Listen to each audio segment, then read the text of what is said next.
solitude.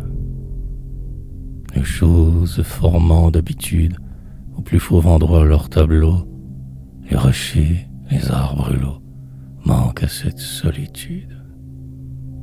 De gris fané de vieille laine, de couleurs vertes dénuées et de portaux continués par l'indéfini dans la plaine. Tel ce chant étant sa tristesse, sans un genêt, sans un chardon, la rance, indice d'abandon, n'étant pas même son hôtesse.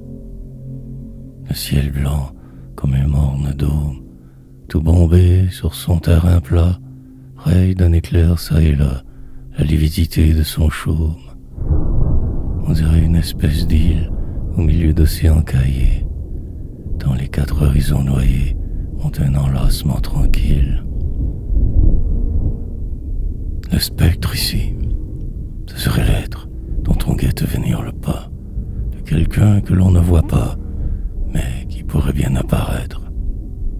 En ce lieu d'atmosphère lourde, où couve un malaise orageux, il souffle un frais marécageux, d'odeur cadavéreuse et sourde. Pas un frisson, pas une pause, du silence et du figement. La pleine mort, totalement, en a fait sa lugubre chose.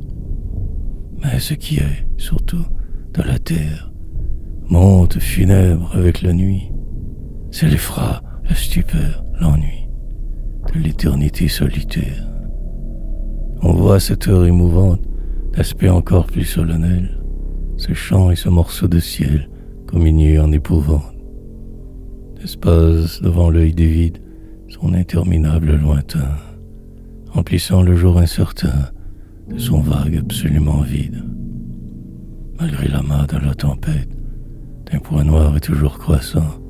Ici, le vent même est absent, comme la personne et la bête.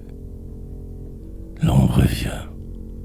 L'horreur est si grande que je quitte ce désert nu, mi son temps presque devenu, le fantôme que j'appréhende.